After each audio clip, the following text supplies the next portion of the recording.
morning, Sir Septon. Good morning, Hope. What's the weather like? Bloody freezing. Morning, Doris. How about some of that coffee? Morning, Jean. Hello, Martin. What's all this? My own design, sir. Building it yourself? What are you going to call it? The Martin One. Of course. There's a modest fellow. Yeah, typical Irish. Oh, by the way, Hope, this landed on my desk at the ministry. Oh, thank you. Oh, Jack, my kite's got a bit of a cough. It sounds like the carburetor. I'm checking it now, sir. Thank you. Car will be here in 15 minutes, sir. Oh, good, Francis, good. Now, come on, which of you is it that has the cheek to ask me to back his flight to Australia? No, not his flight. Her flight. That's Johnny. His flight? Her flight? Now, come on, show a bit of respect or I'll see that the Martin One doesn't get a license. It's from Miss Johnson, sir. Who? Amy Johnson, sir. Oh, yes, I know her. She's a secretary or something. She's got a pilot's license, sir. Now she's working for a ground engineer certificate. Is she indeed? Will she get it? Oh, yes, sir. She's over in the hangar now, sir. Women in the hangar? That's not usual, is it? No, sir. She's very determined. There she is, sir. Yes, but that's my machine. Yes, sir.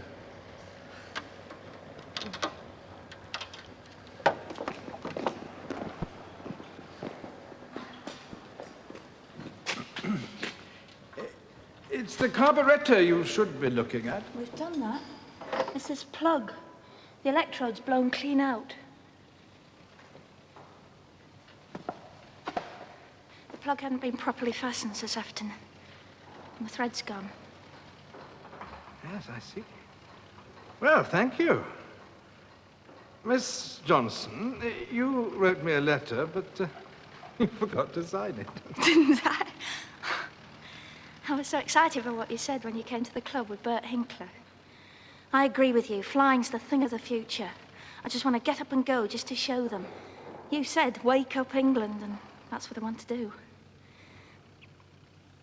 I'll put another plug in. Let me do that, sir. Miss Johnson, if you passed your certificate, you'll be the only female ground engineer in the country. In the world, sir? Yes, well, that's even better. Don't you think that's enough to wake people up without trying to beat Bert Hinkler's record? No, sir. But Australia's such a heck of a long way away. 11,000 miles. And as a secretary, don't you find undoing the nuts and bolts in some of these machines a bit beyond you? Not when I use the right tools for the job. You know it's against club rules for women to enter the hangar, let alone work there. What rules? How many hours have you flown? 100. I'm 2. Miss Johnson, what's the furthest you ever flown all in one hop? From here to my home. And where's that? Hull. Well, Miss Johnson, I do wish you the very best of luck, but you really must understand that breaking records doesn't really come under my wing. I'm just the head of civil aviation. Thank you very much for looking after my airplane. Sir Sefton. You're very much better than the ground engineer at Liverpool. Sir Sefton, you're the most important man I know. I wrote to nearly everyone in Who's Who. I hardly got one letter back. I only need £1,500. There must be dozens of people with money like that. To burn it wouldn't mean more to them than sixpence. You must know somebody. I haven't had any help up to now. I've done it all on my own without any influence. Just Jack. He thinks I can get to Australia, and I know I can. There and back. Why not try Lord Wakefield? He backed Bert Hinkler. You try him. You try him, please. If little old Bert Hinkler can wake up the whole of Australia, just think what it'll be like in England when I go and smash his record. All right, I'll try. But I warn you, the best he ever offers is 50-50.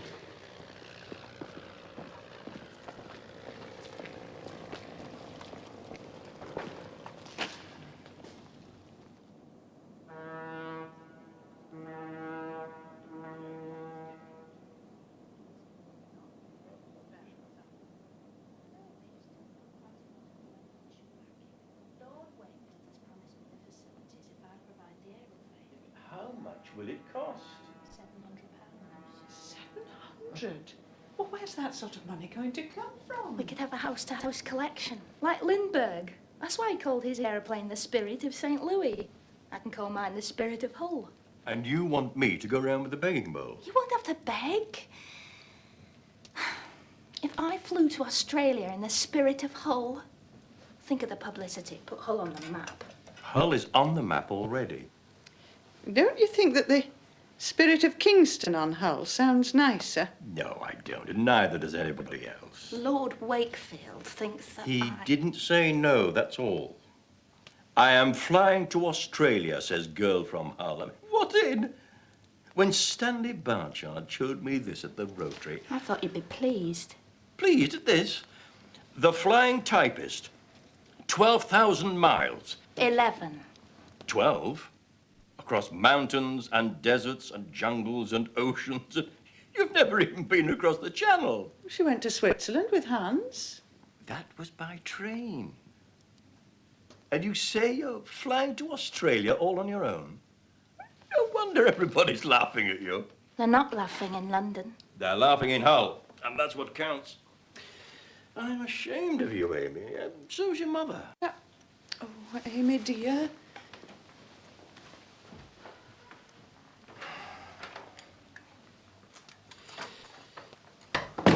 Well, Amy's made up her mind, so why don't you... Well, let's not make the same mistake again. This time, let's just try and help.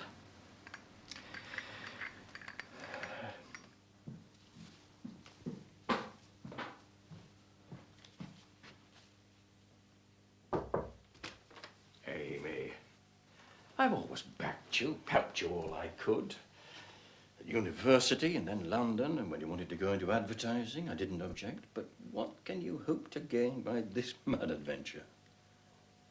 There's no point in risking your life just for fame and glory. I don't want fame and glory, Daddy. I want a proper career in aviation. That's almost impossible for a woman. I won't get a look in unless I do something really spectacular. I see what you mean, Amy, but you're going the wrong way about it. I know what I'm doing. If you were a penniless artist, you wouldn't expect people to give you money if you'd nothing to show. You'd have to get a few pictures done, live in a garret like. But if you're going to spend all day long typing out letters for Mr. Wood, you're not an airwoman, you're a typist, a flying typist. I've got to earn a living. That's where you're making a big mistake. You've got to say goodbye to Crockers Limited and Mr. Wood. I can't. There's no such word. I'll make it up to you. £5 a week from today. Daddy. I'll see the bank manager in the morning. Just on condition. From now until May the 5th, you spend every single minute on that aerodrome. Every single minute of your life. Oh, one other thing. I'll buy your plane. Get a good one, mind. But Jimmy, you promised. Oh, Amy, I said when it's finished you can have it. And when's that? Oh, June or July? But I'm going next month, May the 5th. Don't you understand? I'm sorry. But it's got these folding wings, you see, and they don't fold. They don't need to fold. I'm sorry, Jimmy. Is mine any good, Johnny? Yours? Are you serious, Wally? No, she's a bit old, but at least she's a goer. How old is she? 28. How much? 700 quid. She's got extra fuel tanks for long distance. I used her to take photographs of the Prince of Wales on safari. Is she ready to take off? More or less. Ask Jack Humphreys. She needs a lot of work, but she's a goer. Told you so. She's a royal plane, don't forget that. The Red Banger. Take her up if you like. Okay. For a trial trip.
I'll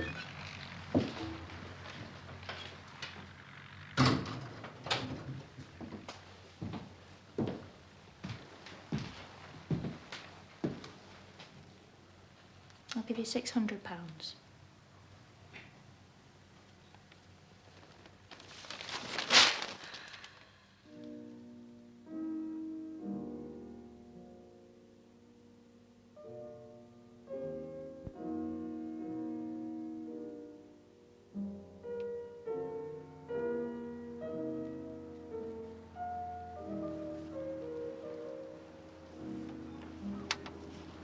I'm going to paint you green and call you Jason. I give you a toast. My kippers, a name is Aeroplane. Jason. Jason.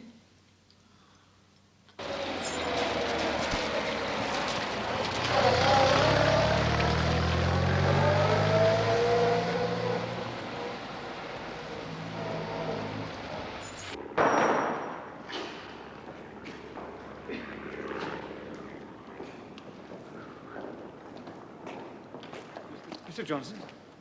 Jack Humphreys. Oh, we meet at last. This is Molly. Well, how are things going? I believe we share responsibility for this madcap venture. I think we do. Hello, Molly. Mommy sent the provisions. Here they are.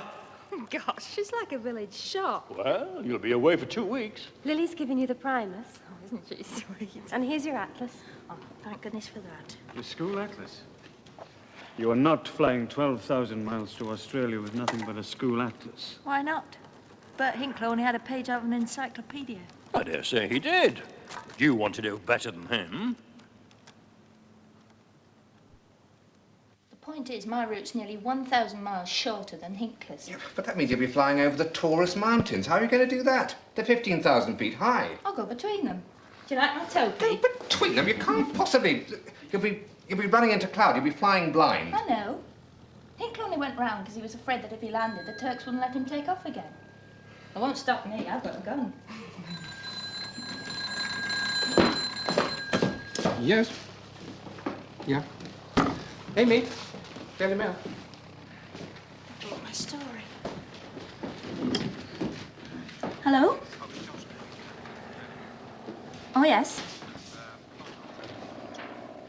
Yes, I said £50.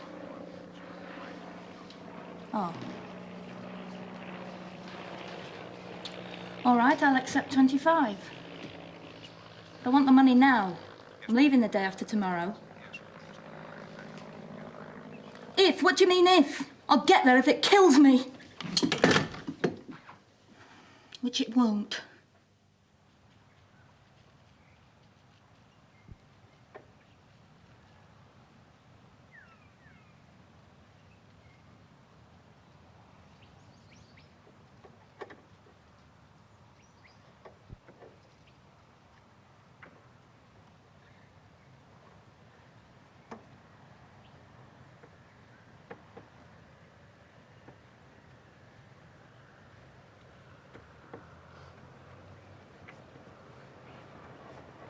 What are you doing, Johnny? Just checking. You should be having breakfast. Cut-off switch to the rear tank's leaking. Let's see. I think I've settled it.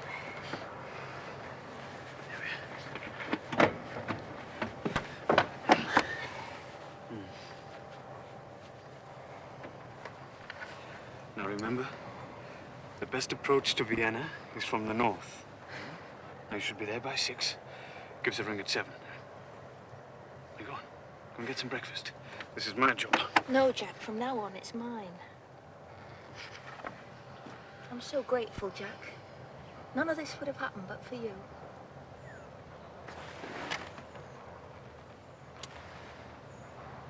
You nervous?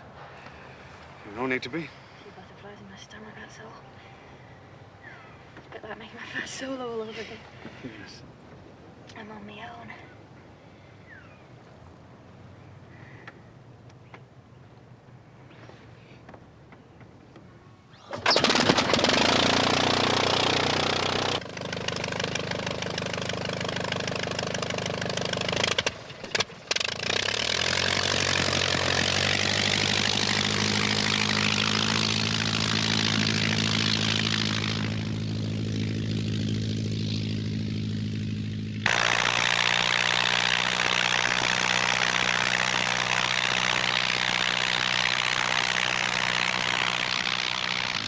Crooked tail of Johnny.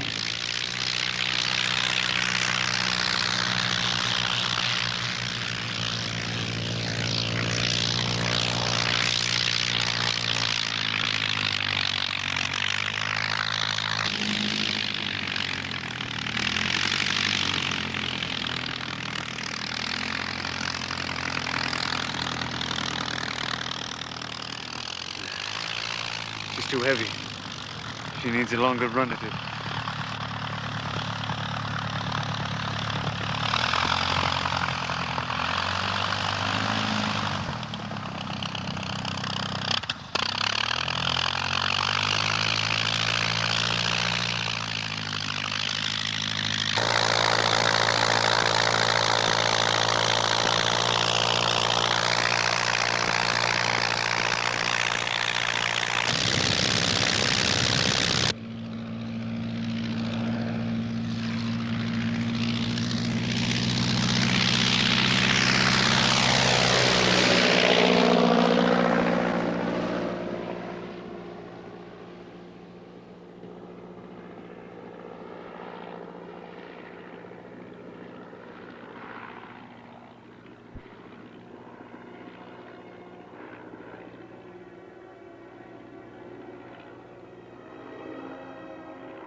Ever heard of Amy Johnson?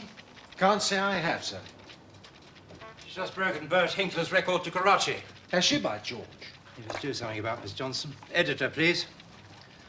And make her the lead story. You better put her under contract. Hello? I've got something for you.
Mr. Johnson. Yes? My name's Bell, manager of Associated Newspapers. I'm sorry, Mr. Bell. If it's about Amy, I'm afraid I'm just off to bed. I have an early start in the morning. I have a personal message from Lord Rothermere. Lord Rothermere? Well, you'd better come in then. Thank you.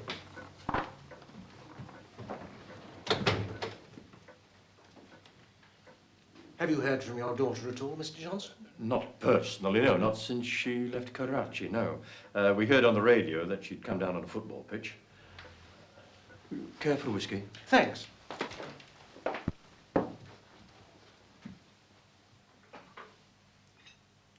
Have you had many offers for Amy's story, Mr. Johnson? Yes, I have. Have you signed any contracts? Not yet. As we say around here, it's a bit early in the day to discuss the price of fish. You prefer to wait until the catch has been landed on the quay? Thanks.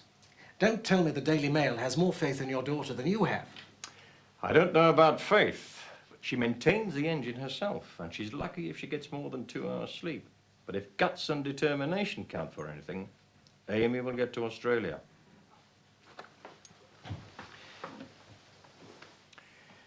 You know, Mr. Bell, a lot of our friends, or at least so-called friends, say that I've sent my daughter to her death. She has a badly broken wing. Oh, she's had that repaired with some old cotton shirts, and now she's safely on her way. She is? How do you know that? Our Far Eastern correspondent. He got a message through to me just before I left London. Did he, by Jove? There was nothing on the BBC. We have a way of getting the news first. That's one of the advantages of being connected with the Daily Mail. Mr. Bell has drawn up an outline agreement as a rough guide. For the exclusive story, £2,000. We'll also buy the machine, so it can be exhibited on the tour. Tour, Lord Rothermere? Just the main cities, so as to give the people a chance to see her. The Daily Mail pays all expenses, of course. I should think she'd enjoy a tour. From our point of view, it keeps the story alive. And it gives Miss Johnson an opportunity to make a great deal of money from advertising and lectures and personal appearances. Oh, yes. Well, I'll consider the offer. On top of that, there's a prize. Prize? A golden cup and £10,000. 10,000? £10,000. No strings. A prize. And the 2,000 for the exclusive story. Well, I'm a businessman, but I'll be honest with you, there's no one to come anywhere near that. I mean, £12,000 is a great deal of money. Yes. But don't forget, your daughter is the first woman in the world to do what she's done. If you're agreeable, I'll get a proper contract delivered to you tomorrow. There's no need, Mr. Bell. I think you'll find my word is good enough. Then here's a contract, Mr. Johnson. We already have something in tomorrow's Daily Mail. After that, you'd better be prepared. Prepared for what? The moment she touches down on Australian soil, your daughter's going to be the most famous woman in the world.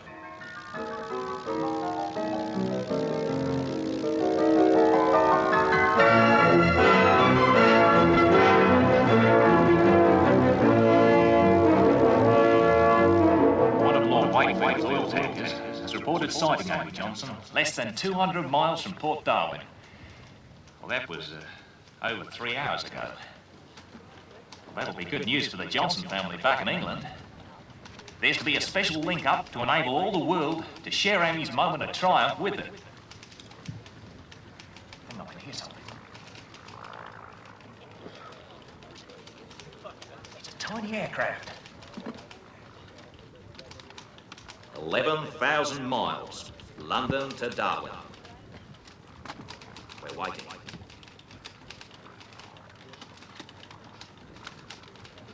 It's Amy Johnson.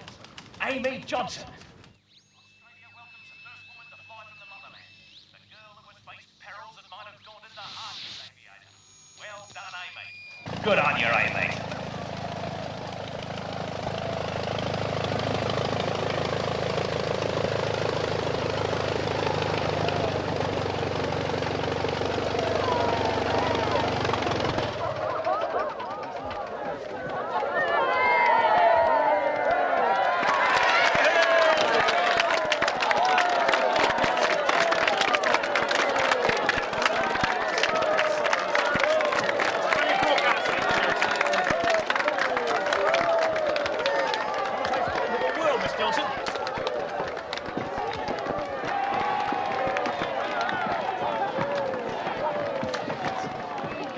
Just a few words. The day is coming when the whole of our great empire will be linked by civil aviation. And I hope that my flight has helped bring us all closer together and closer to the world of peace. Thank you, Australia.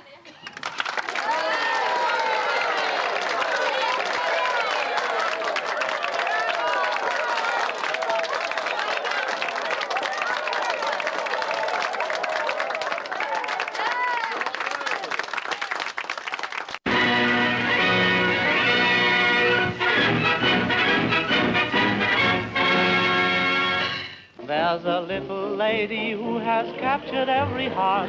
Amy Johnson, it's you. We have watched and waited since the day you made your start. Amy Johnson, it's true. Since the news that you are safe has come along, everyone in town is singing this love song. Amy, wonderful Amy, how can you blame me for loving you? Since you've won the praise of every nation, you have filled my heart with admiration. Amy, wonderful Amy, I'm proud of the way you flew. Believe me, Amy, you cannot blame me, Amy, for falling in love with you.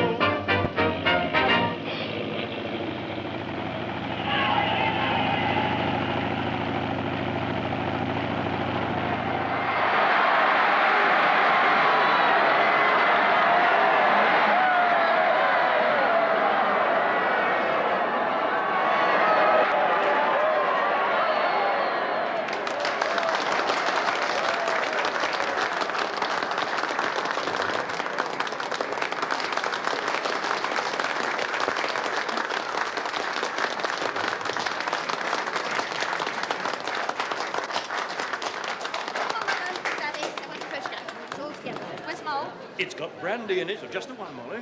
Tastes like lemonade. Just the family, I think, don't you?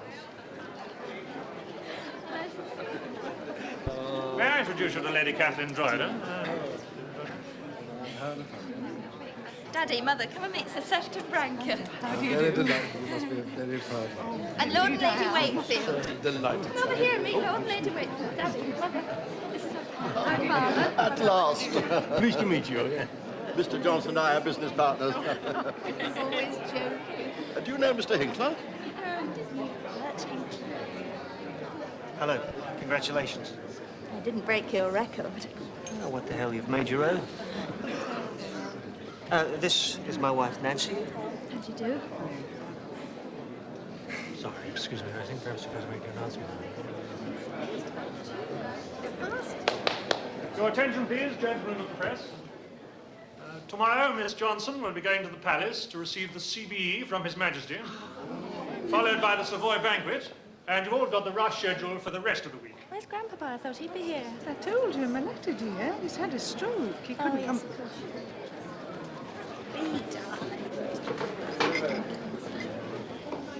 I love your dress. Could somebody take my sister's sandwich, please? I suppose Amy was a bit of a handful at school, Mrs. Johnson. Oh, another tomboy. She was always playing cricket.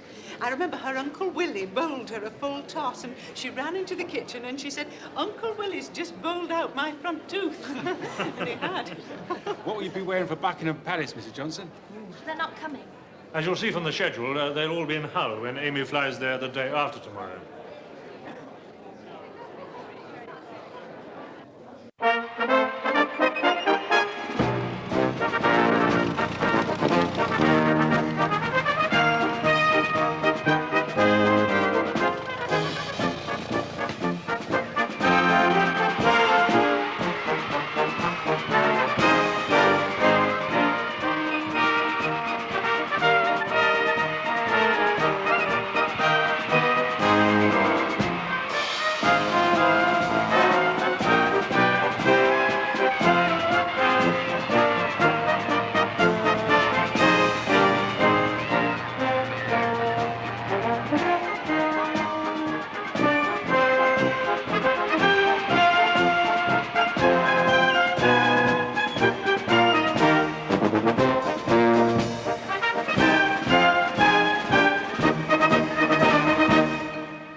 I'm not having this. £6 a week. It's only till the end of October, and after Six that... lunches, 6 dinners. 6 mares. 6 hospitals and schools and girl guides and old folks' homes. No, no, no. I've been through all this in Australia. Amy, dear, these are just ordinary people like us. They admire you. They want to see you. They want to be seen with me, that's all. They want Amy Johnson to wear their clothes and ride their cars and eat their sausages.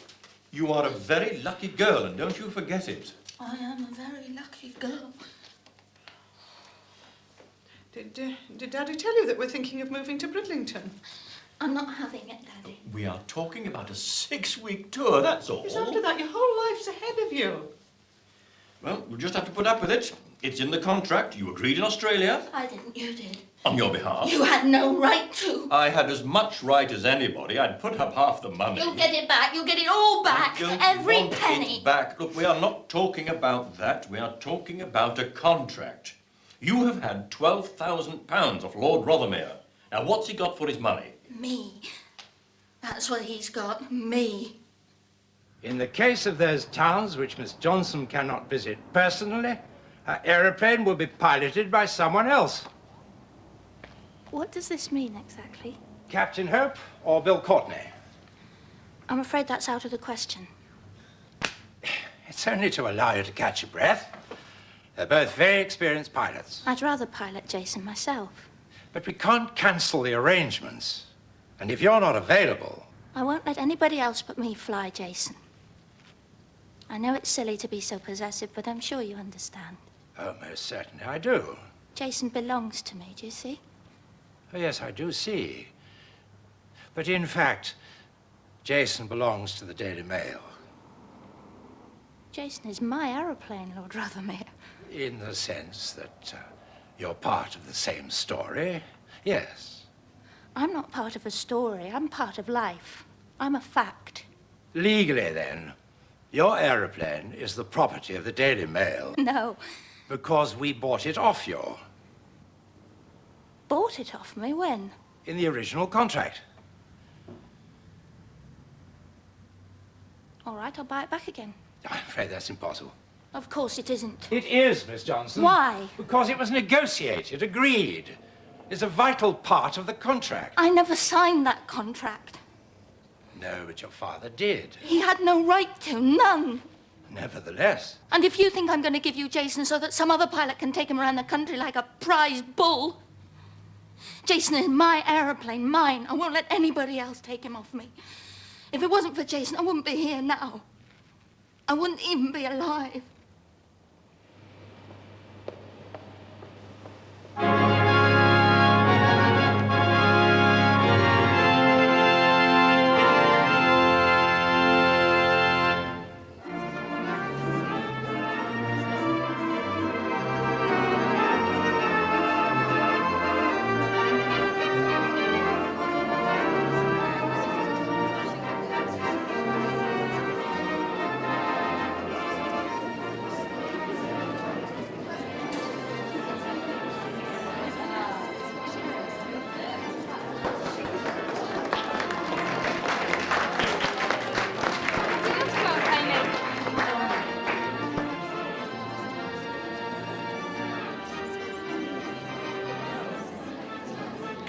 Give us a kiss.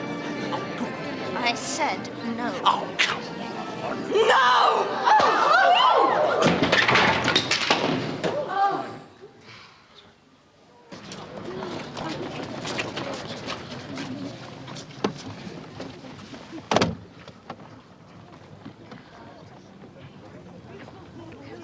Take me away. Take me away.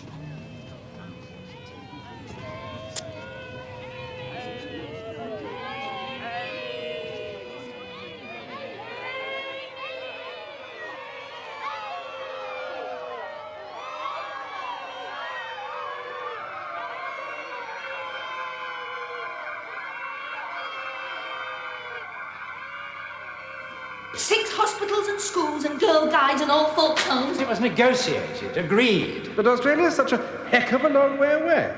It's a vital part of the contract. The flying typist, 12,000 miles. No, no, no. I've been through all this in Australia. Jason is my aeroplane. Nobody's going to take my aeroplane. Nobody. Well, you just have to put up with it. It's in the contract. No!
two famous aviators are in Cape Town together. Romance is in the air. We met in Australia, says Jim, and haven't seen each other since. Romance is in the air. What will they think of next? Let's see. Well, the cruise seems to be doing her good. She's looking much better.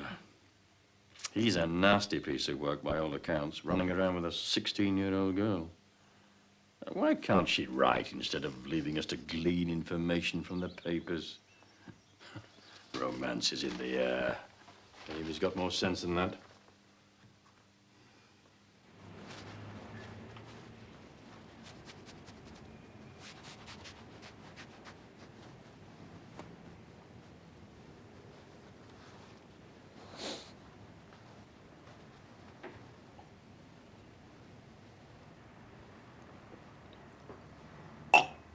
Where Amy has led, others of us have followed. Australia, Japan, and Russia have all been conquered by the gal from Hull, and the knowledge and information gained by these flights has helped lay the foundations of the regular services which have since come into operation. Moreover, Miss Johnson has demonstrated that we women can plan daring feats, pay great attention to detail, and superintend and carry out a prescribed program as well as any man.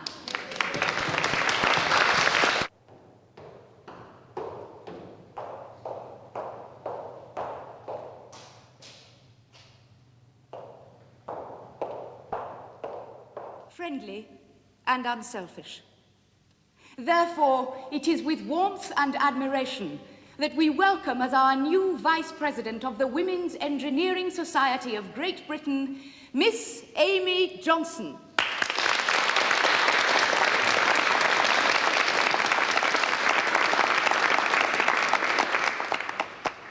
Ladies and gentlemen, I'm honoured to become your new Vice President. And I'm very touched by what Miss Pauline Gower has just said. But I'd like to remind her, and you, that whatever we may have achieved in the air, we women are still being denied a proper career in aeronautical engineering. We are still regarded as the weaker sex.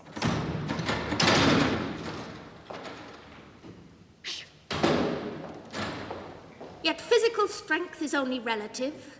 Some women are stronger than some men. What does a man do when he finds that a job is beyond his strength? He fetches an instrument. That's all he does, ladies. He fetches another instrument. When I first started, I used to fetch a man engineer. I soon learnt that it would save time and trouble to fetch the correct instrument myself.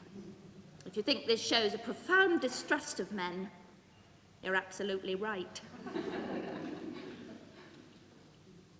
Years ago, when I was just an ordinary little girl, plain Amy Johnson, people were forever telling me, you can't.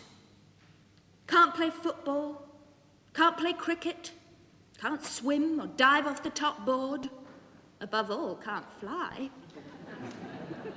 Ladies, your reaction to this challenge must be the same as mine used to be. Just you try and stop me.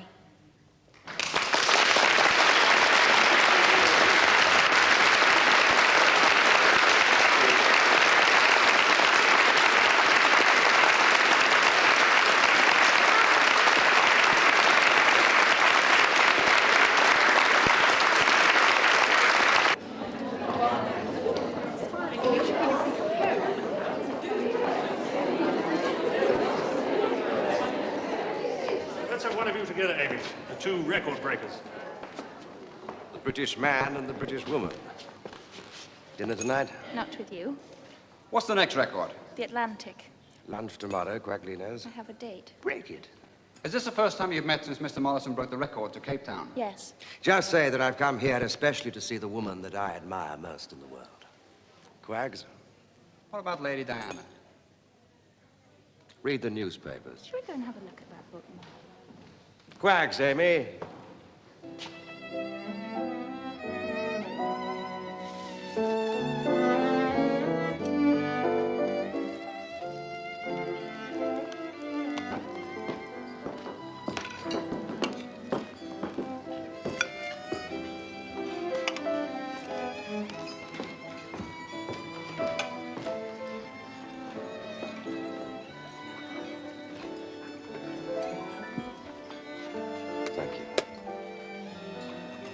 Well, the one good thing about quacks is that nobody minds who you are, who you're with, and you don't have to lower your voice to say, I love you.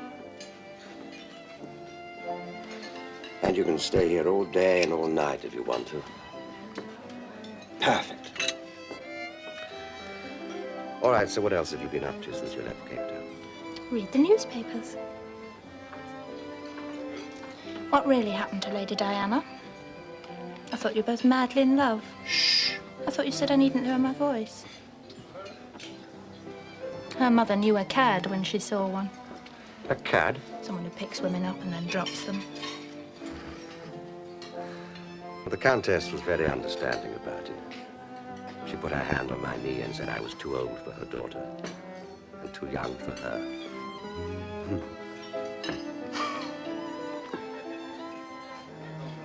You've got the cheek of the devil, sailing home on the Winchester Castle. How you dared. You said we'd be together in Durban. Well, I had to get back as soon as I could to cash in on the publicity. You know the form. I'm sorry, I didn't mean to hurt you. I wasn't hurt. I was furious. When I rang your hotel and they said you'd sailed, just like that. You made a fool of me. What if I did? It's my fault, not yours. That's life. Your life, not mine. Oh, come on, Amy. Life's a big joke. You know that. Here today and gone tomorrow. Life's supposed to be lived to the full, so long as you don't do any harm and nobody gets hurt. Really hurt, I mean. I know. It's just I can't live life to the full unless I've created it myself. Oh, to hell with that. You don't like being pushed around, that's all. Look, I've said I'm sorry, and that's more than I usually say. That's all you're going to get, Amy Bloody Johnson. Now, please come on, have a brandy. 2 double I brandies, don't drink please. spirits. You must be mad. I never touched so much as a drop of sherry till I was 17. Till you were 17? Why the hell not? My father wouldn't allow it. Good God. You say I made a fool of you. Thank you. Thank you. Actually, I have drunk brandy, but not usually. Well, from now on, it's usual.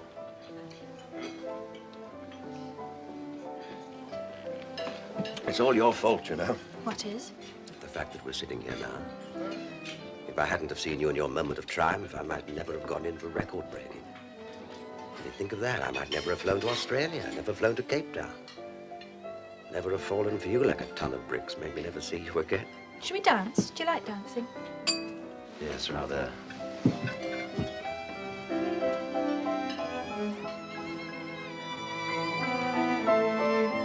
Come on, Amy, loosen up. Can't. Yes, you can. If I'm afraid I'm going to make a crash landing, I always keep my safety belt fastened. Really? I always unbuckle mine so that I'm free to move around.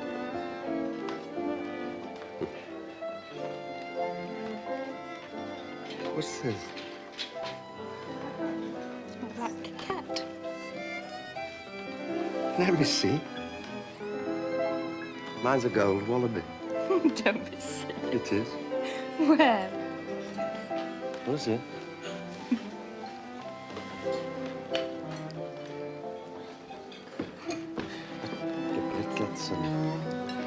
Let's do a swap.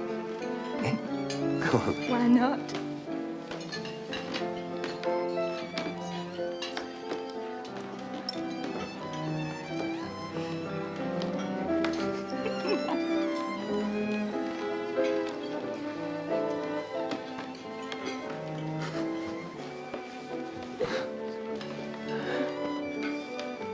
Have you ever thought of getting married? Yes. Did you like the thought?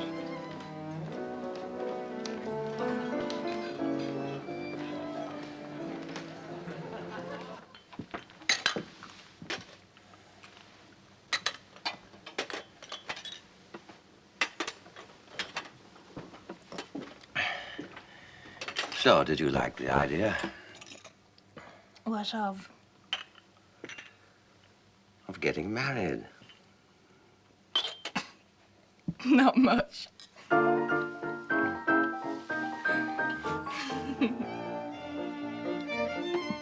And then, if you want to live life to the full,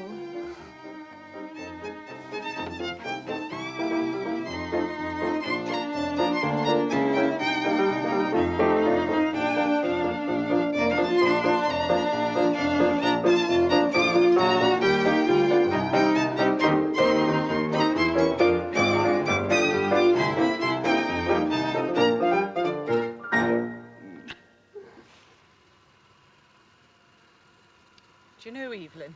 They didn't even tell us they'd got engaged. And why ever not? Well, because they were in London. We couldn't tell you. We didn't even tell each other. It all just happened, suddenly. Love's young dream, eh, Will? I read in the newspapers, Jim, it all started in Australia. Nothing started there. I hardly got a look in. I asked her for a dance, but she was much too famous. Never mind, the boot was on the other foot in Cape Town. I had to help him with all his telegrams. Back to being a secretary, eh? And in which part of the country do your parents live, Mr. Mollison? Scotland, Auntie, I told you. Yes, Amy, I know. But which side? East or west? Both. My father lives in Aberdeen, my mother in Glasgow. You mean they're... Divorced. We plan to go up and see them after we've done our bit down here. And what date will suit them, Jim? Oh, they don't mind, really. As far as I'm concerned, any time. As long as it's before I fly the Atlantic. When's that? July. But Amy's flying it in June. Moll. Well, you told us at Christmas, didn't she? There's been a change of plan. Why? Well, you thought of it first. I don't mind. I'm going to break his record to Cape Town. Break my break. I haven't just got it. All the better. I shall fly down the west coast. Don't be cross. Jack and I have been planning this since January. Jack? Yes. Do you think he'd like to be one of the ushers? Good God, no. He needs sacking. Sacking? Jack Humphreys, he's my co-pilot. He is not. I am. From now on, it's just you and me. The Mollisons.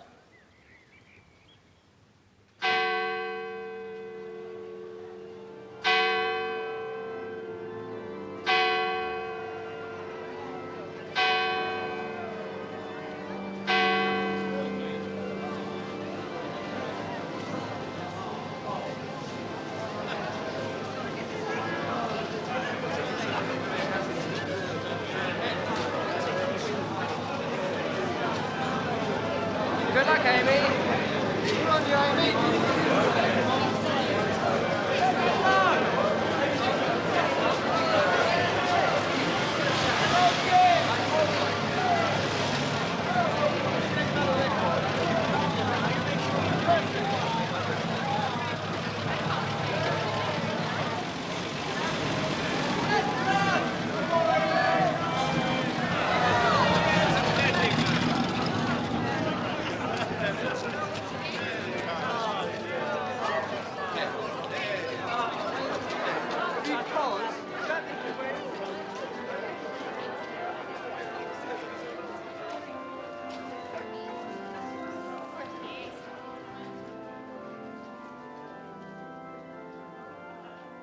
We just couldn't manage such a race against time.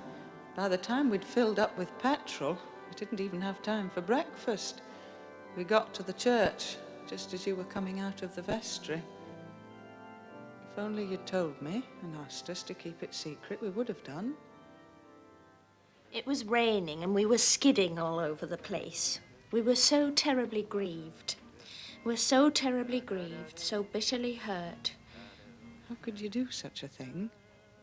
How could you, Amy? To your mother, who is unwanted anymore? Your mother, no longer loved. Amy. Oh, really? What a ridiculous fuss about nothing. Look, ring her now. Tell her to cheer up. Look, in a week's time, I'm flying the Atlantic. In 6 weeks, you're flying to South Africa. With any luck, she might never see either of us again.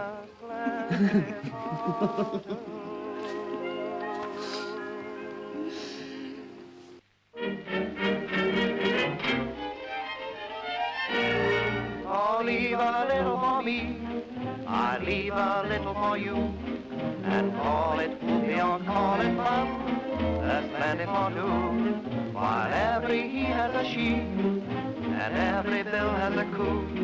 Oh, call it folly or call it fun, but carry it through. Champagne or brandy, make life a much brighter hue. So keep some handy, for when I'm calling on you, and leave a little more for me. I leave a little for you. Or call it poopy or call it fun. There's plenty for two. This is Pendine Sands, and Amy and Jim are just about to start on their first dual flight. It is typical of the Mollisons to undertake the Atlantic east to west, for this is generally considered the most difficult of all flights, and if they succeed, well, Amy will be the first woman ever to fly to America. Seafarer is fully loaded with petrol, but even so, they'll need to make a beeline for their objective. And given perfect flying conditions, they should land in New York in about 40 hours from now. They're taking off. And what a beautiful, steady takeoff it is. Here's hoping they'll have fair weather and manage to dodge the flyer's nightmare fog, which would most certainly take them off their direct course and bring them down short of their objective. Well, goodbye, seafarer. Bon voyage.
Jack, it is so good of you to come all this way. Well, as I can't be over the Atlantic, Hull's the next best thing. Where do you think they are now? Well, they're 6 hours ahead of us, at 85 miles an hour. 200 or 300 miles east of Labrador. Depends on the headwinds. Jack, I do wish I always felt she was safe with you. Go and get Lily to put a hot water bottle in your bed.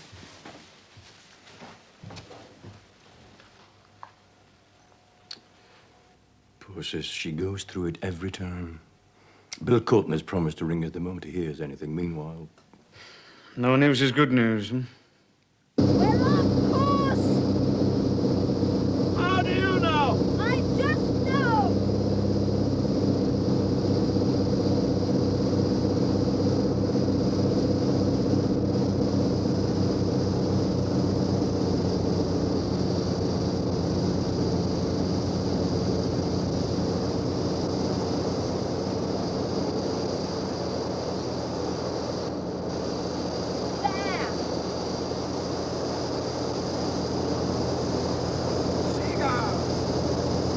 Land ahoy! Smile, damn you, smile!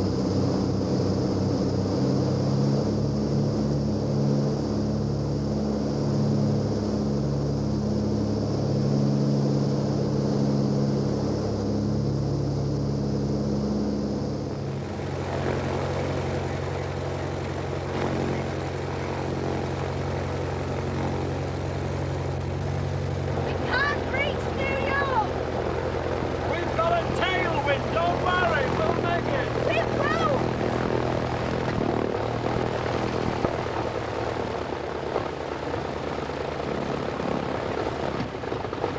We can refuel in Bridgeport! No! Refuel! No! It's gotta be New York or nothing!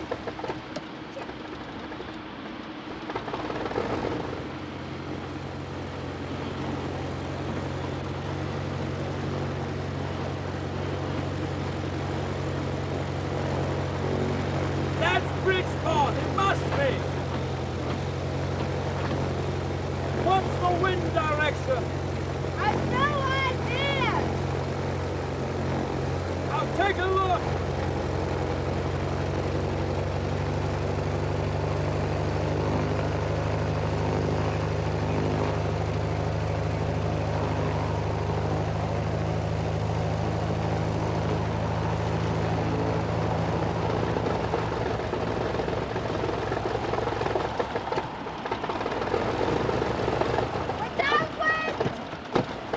We're okay!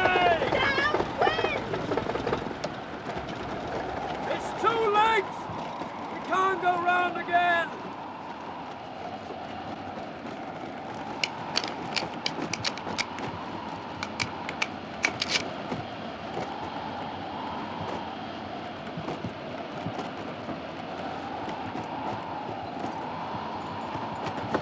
Here goes!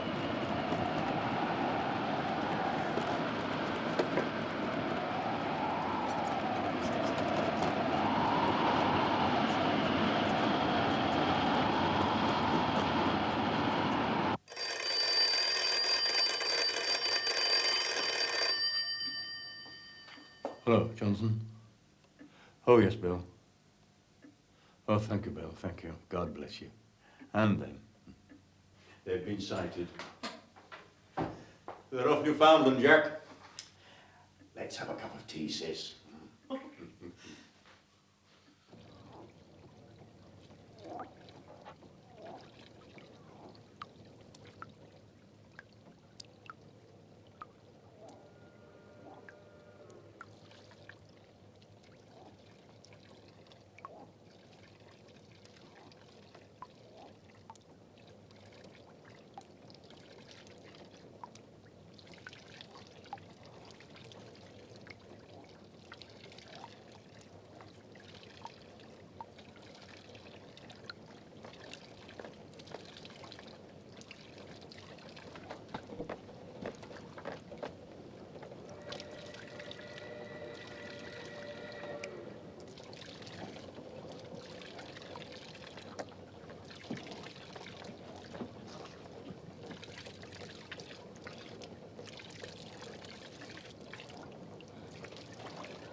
dead, Doc? Of course he's not dead. I just put 30 stitches in his face. How bad are they, Doctor? We get a picture?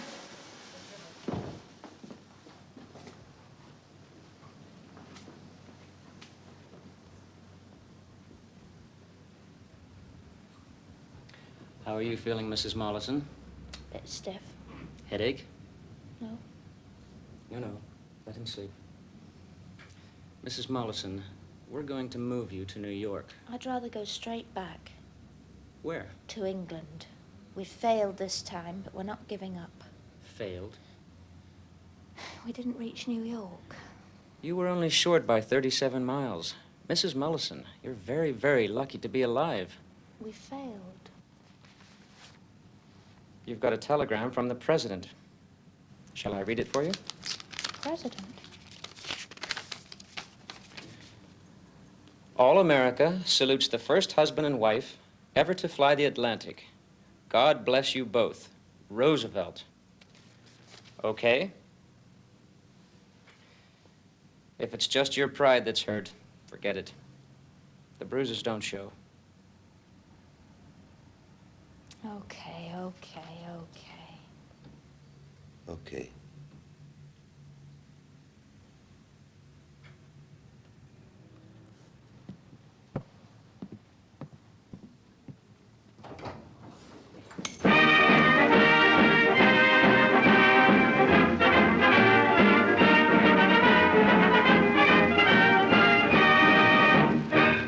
New York gives its third triumphal reception in the course of a fortnight to Jim and Amy Mollison, who have made good progress after their unfortunate crash at Bridgeport.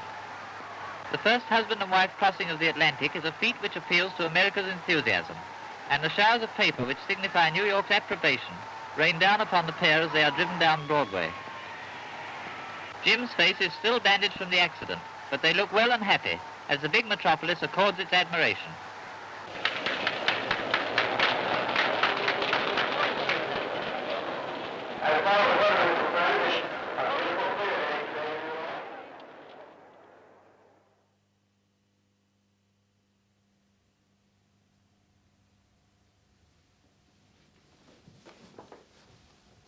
I thought you were supposed to be getting ready. I'm not coming.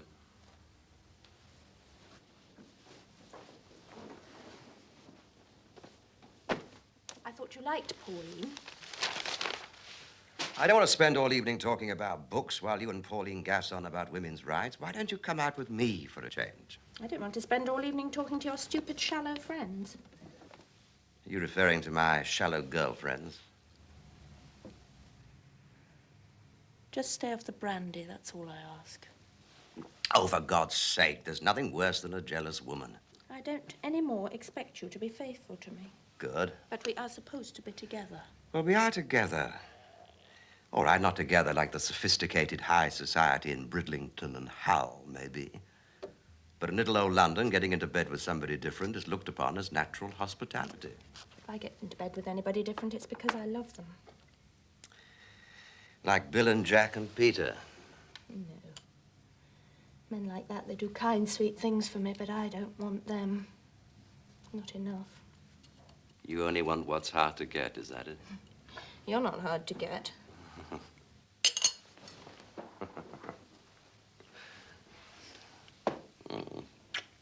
Where did you get that come from?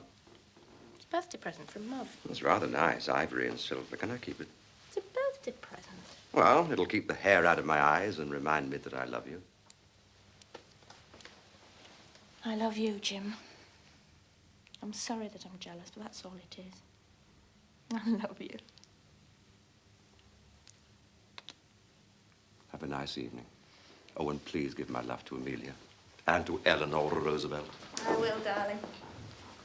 Tell her that the only quarrel between us is that you think flying is an end in itself and I think flying is a means to an end. Having a jolly good time. Toodaloo.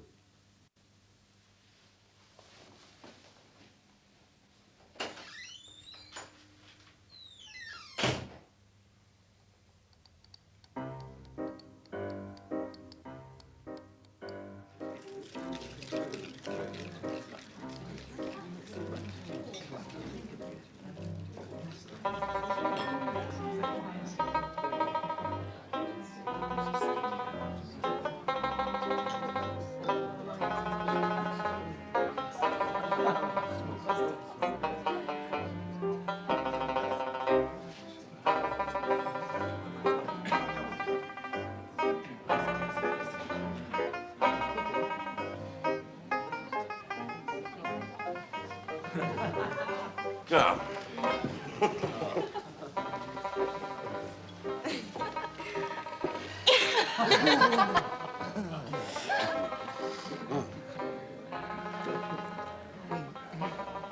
Don't you wear a waistcoat, Jim?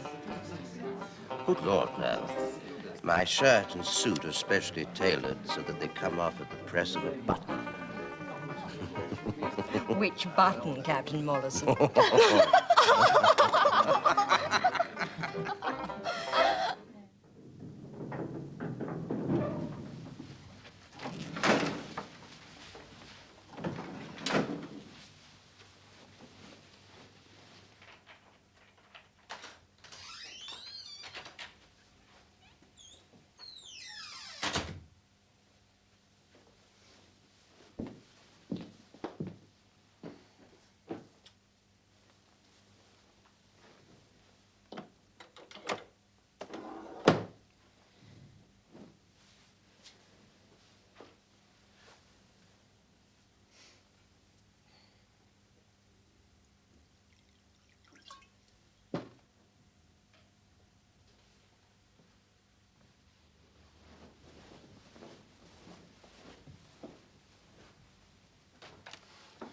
Jim, darling.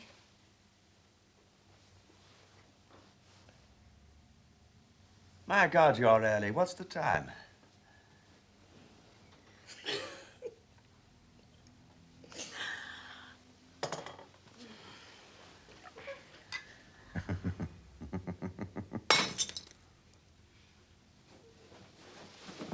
Jim. No, I don't say a word. I'll say it for you. James Allen Mollison, you are a lousy Scots bastard.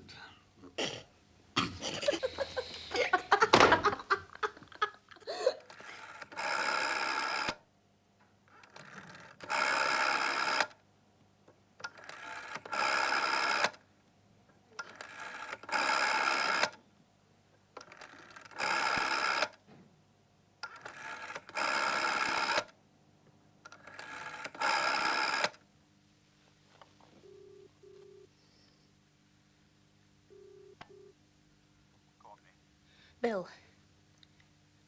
I want to make an announcement. And I want you to get it right, word for word, all right? I've decided that it's best for Jim and me to part.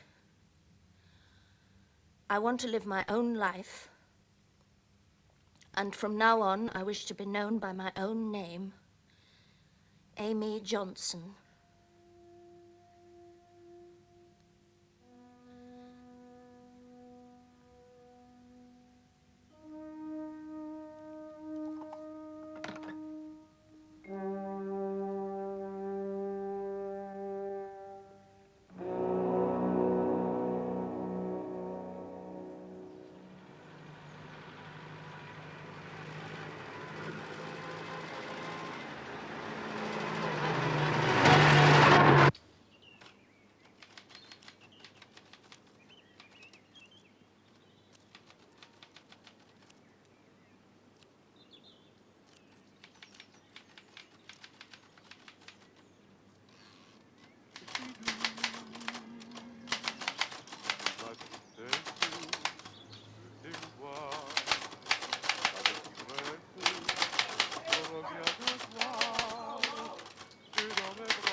Hey, hello, Johnny. Oh, wow, it's cold. Jim, what are you doing here? I've just broken the record from New York City. Is this all the welcome I get? Very well, congratulations, and now get out. Oh, come on, Amy. Just because you've changed your name to Johnson and pinched the gramophone. Rubbish you gave it me. What about the records? I gave you Beethoven. I never gave you this one. The house is mine at all events, so take your gramophone and go. Oh, come on, Amy. Look at me. There's all kinds of things in there that belong to me. We've got to sit down and talk about it. I'm not sitting down, and neither are you. Well, you're the one that wants a divorce. I'm perfectly happy as I am. We've got to talk about it. That's right, isn't it, Mole? How's Trev? He's not been well. Oh, dear, oh, dear. Same old trouble, I suppose. Nothing that £1,000 can't cure. How's Pop? How's the herring season? Stop it, Jim. Say what you've got to say and then go. Put that with my trophies, Mo. Do you know, now, this should interest your mechanical mind, Amy. I used a totally new fuel injection system. Oh, yes, I placed, you see, the bottle between my knees like that, and I sipped the fuel up through a straw. Would you like me to give a paper on that at the next meeting of the Women's Engineering Society? Assuming that we're still in love. Assuming we're not. Well, then who are you in love with? Damn it, I know you well enough. You've got to have somebody to love, and if it's not me... You're still in love with me, is that what you're trying to say? Yes. Oh, Jim, really? No, it's true. I've been thinking quite a lot about it recently. I've started writing my autobiography. Again? Yes, again. I'm calling it Playboy of the Air. I've written the preface myself so as to save you the embarrassment of writing a second load of old codswallop. You asked me to write the preface so as to boost your sales. Yes, well, anyway, in Playboy of the Air, I make it perfectly clear that I'm in love with you now. I always have been and always will be. You needn't have come here. You should have sent the book. Oh, shut up. Don't go, Mole. Well, how can I talk frankly? I don't want to talk at all. I'll take Darwin for a walk. Don't go far, then. Come on, darling.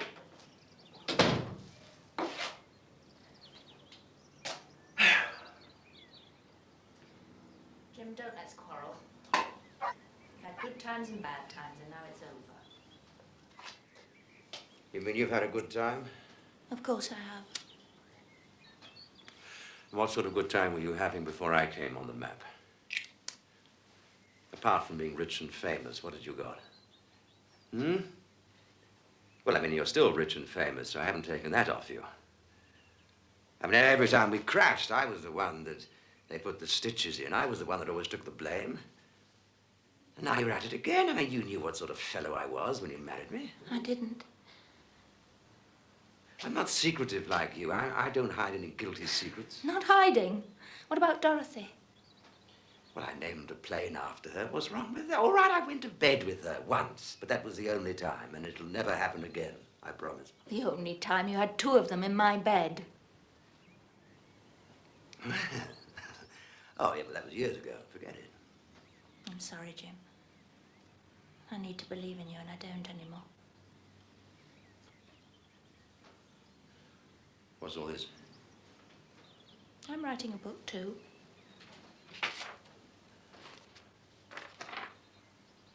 Bert Hinkler was my inspiration. He dedicated his life to flying. Bert Hinkler was a plodder. He ended up dead with his widow in a bungalow, an absolute plodder. From the moment I met him, nothing seemed impossible. Oh, Amy, you do write like a girl guide. Nothing's impossible if you believe it's going to happen. It will. Yes, well, that's just the philosophy you need for flying all alone to Australia in a shopping basket. But when it comes to being married to an ordinary bloke, you don't want that. When I was a romantic hero in Cape Town because you believed I was. That's what you wanted, so that's what it had to be. You wanted it too. No, I was just like any other old Scotsman, up for the cup, wandering around Piccadilly Circus at midnight. We staggered off to some bloody pub, blinked arms, got into bed, and that's how it's been ever since, really.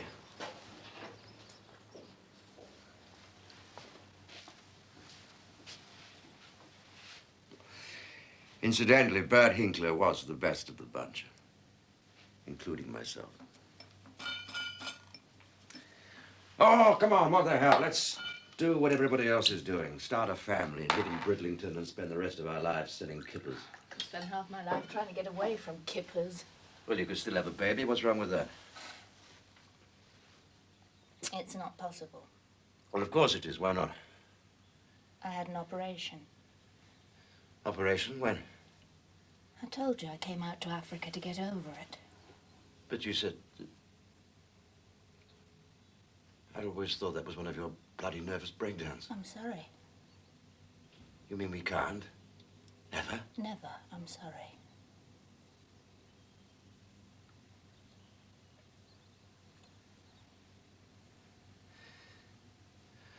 Oh, forget it. I mean, it's a relief in a way. I talk like this now. I see myself as a nice fatherly type, but in a year's time, who knows? You better take your gramophone.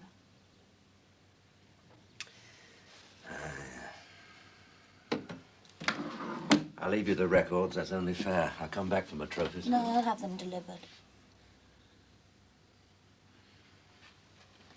Okay.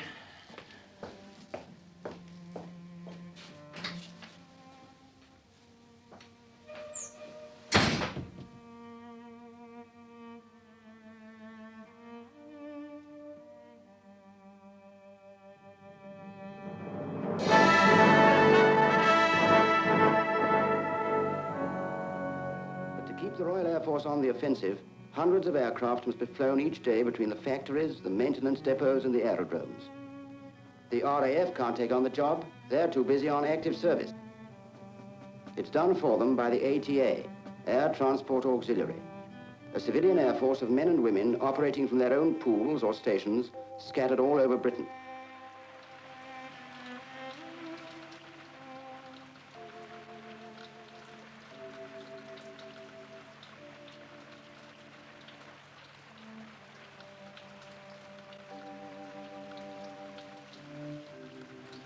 Rain, rain, go away. What a night. Well, at least we won't get raided.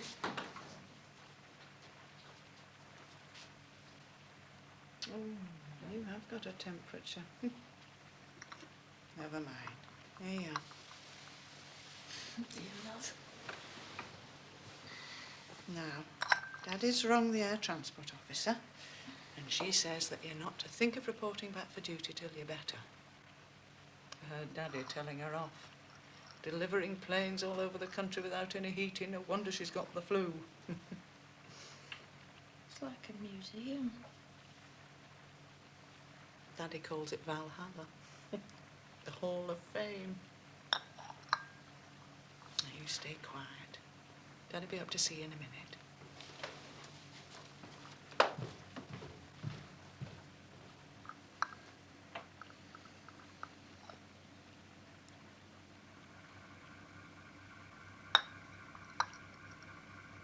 Just say that I've come here especially to see the woman that I admire most in the world. Don't say a word, I'll say it for you. James Allen Mollison, you are a lousy Scots bastard. I had an operation. You mean we can't? Never? Never. Look, I've said I'm sorry. And that's more than I usually say. That's all you're going to get, Amy Bloody Johnson.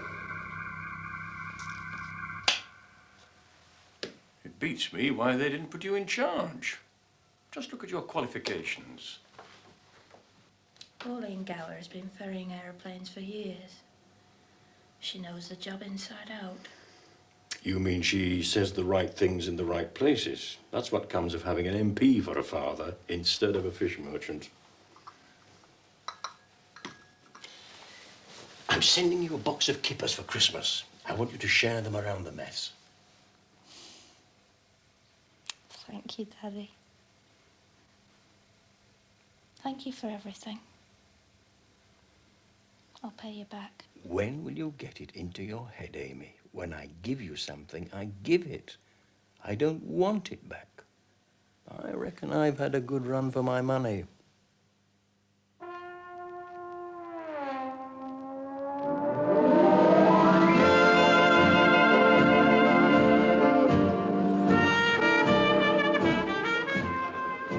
I think a lot about you, Johnny.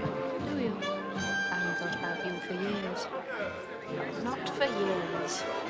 I even spent the day our divorce was announced walking round the jeweller's shop with Phyllis looking for a ring large enough to put on her finger. I'm thinking of you.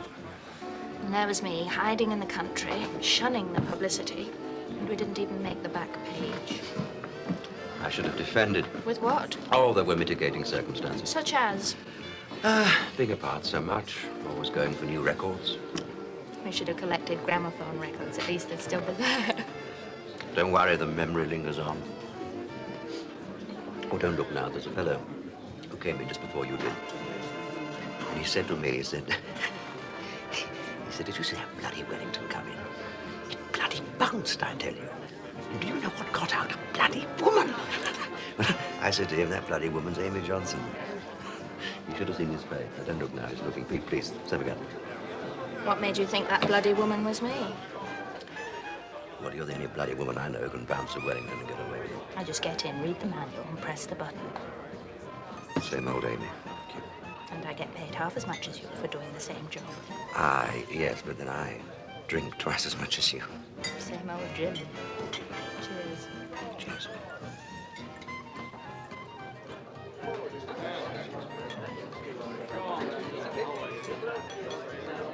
This is just like the good old days of quacks, isn't it? Me drinking and you sitting po-faced, waiting for me to say sorry.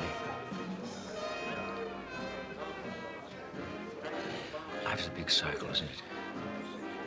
Here we go round and round and round until we run out of fuel, and then Bert Hinkler, old Smithy. Poor old Amelia, I did like her, such a nice girl. She didn't like me, though. That's the one thing about Phyllis. She absolutely adores me. Carried me off to the romantic Caribbean and made me king of her banana island. You always did like bananas. Well, the bananas were fine. It's what went with them. Never get anything for nout. Least of all an heiress. She practically made me a prisoner on that bloody island. Went through the entire female native population in 3 weeks. I tell you, if the war hadn't come along, I'd been a dead man. Bored to death and then to tears. If the war hadn't come along, I'd still be doing pleasure trips to the Isle of Wight. So much for a woman's career in aviation. Excuse me. It's Amy Johnson, isn't it? It is. I've got a small daughter, collects autographs. Do you mind awfully? Not at all. I was there when you got the record. Croydon. There and back, I think it was. South Africa. I was still at school. 1936. Starry-eyed. Thanks. Your daughter must be very young to be collecting autographs. She is, rather. Can I get you a drink? No, thanks. I'm just going. Good luck. Happy New Year if it's not too late. I'll see you around. Yes. You still seem to have lots of admirers. Yes, young men seem to go for me rather nowadays. I rather go for them, too. Funny. Used to be older men. Would you like to come back with me and listen to the gramophone, my gramophone? I did say young men, Jim. I see you're a femme fatale, is that it? I reckon that's one of the reasons our marriage broke down. I never really knew which Amy Johnson I was trying to please. Same old excuses. No, I've got way beyond that. On the rare occasions when I'd wake up first, I would look at you and I'd say to myself, is this the queen of the skies? Or this year's best-dressed woman? Air correspondent or president of the Women's Engineering Society, CBE, or just plain Amy Johnson. With a front tooth missing and those irresistible liquid eyes. Plain Amy Johnson from Hull. I've never been anything else. Let's go. But why? There's too much bloody fog. They won't let you take off. You can't stop me. It's all right, I'll go over the top. Amy, it's against the rules. What rules?